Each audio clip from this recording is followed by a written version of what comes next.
On this week's program, we're focusing on the golden age of air racing and its Cleveland connection, which spanned from 1929 to 1949. Additionally, we'll be highlighting and featuring some great artifacts from past races, including aircraft, and not just any aircraft. One such plane we'll be looking at is Roscoe Turner's award-winning Weddell-Williams Model 44. So get ready for takeoff. We're about ready to take to the skies in this episode of History and Relics.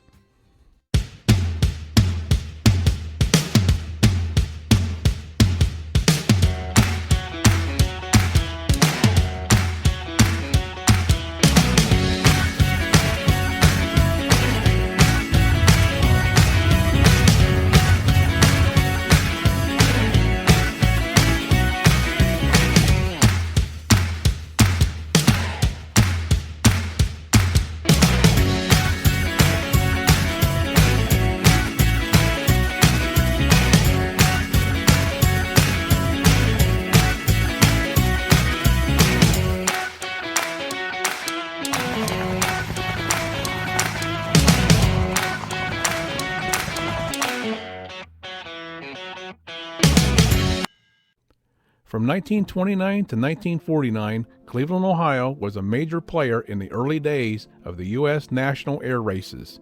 Cleveland was a testing and proving ground for new aviation technology. Initially, between 1920 until 1928, the national air races alternated between various cities, such as New York, Omaha, Detroit, Dayton, Philadelphia, and Spokane. Races were then held in Cleveland, along the shore of Lake Erie, in 1929, 1931, 1932, 1934, 1935, and 1937 through 1939, before a break was put in place during World War II. Chicago hosted the race in 1930 and Los Angeles in 1928, 1933, and 1936. Cleveland started being a focal point for the races due in part to local businessmen Lewis W. Grieve and Frederick C. Crawford, who were involved in the aviation parts industry, along with the city and numerous businesses that provided support in hosting the races, as well as contributed to the sizable cash prizes. The first Cleveland race in 1929 was a great success, with over 100,000 spectators, and the event turned a sizable profit as well. Other cities were not as successful as Cleveland, so with the support of the National Aeronautical Association, who licensed the races, it remained the air racing center for the majority of the 1920s and 30s.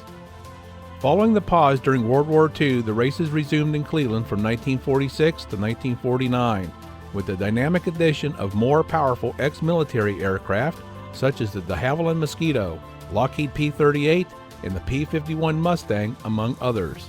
And you can see this P-51 while visiting the Crawford Auto-Aviation Museum in Cleveland. Unfortunately, in 1949, a crash occurred during the Cleveland races, resulting in a P-51 Mustang racer crashing into a house near the course.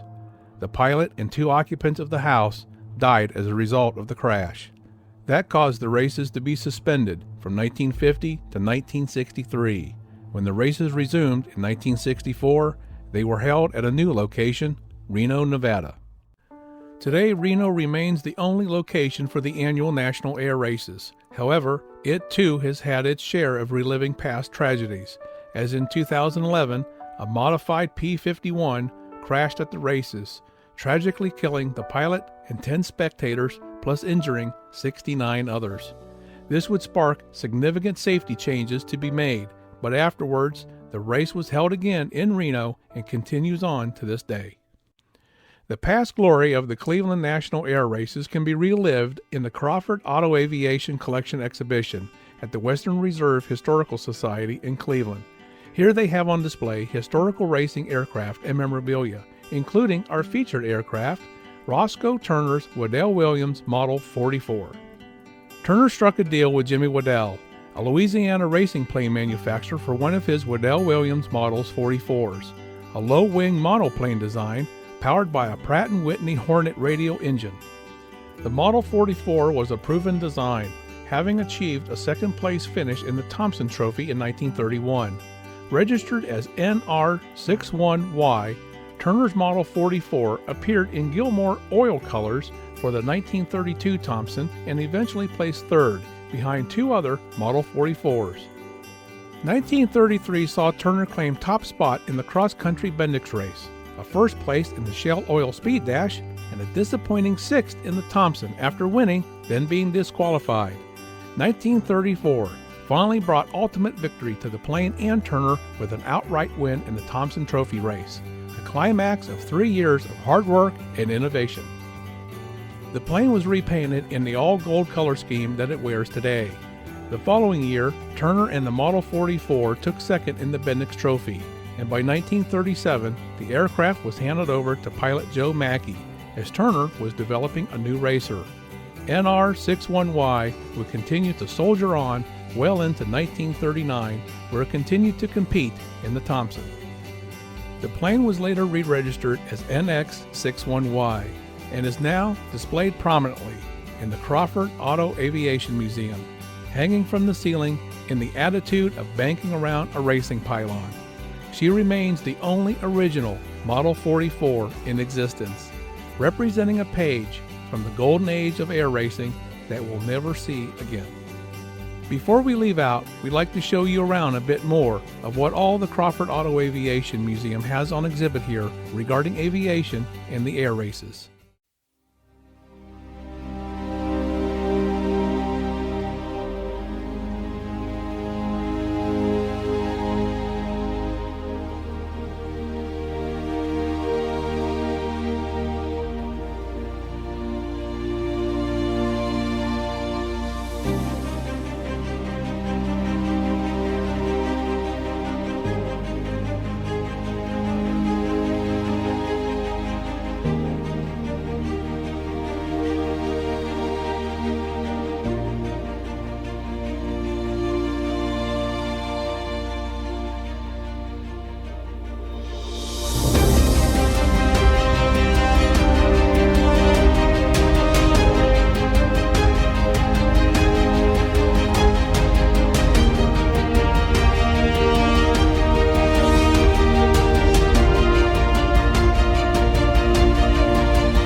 Thank you for joining us today. We hope you enjoyed our program.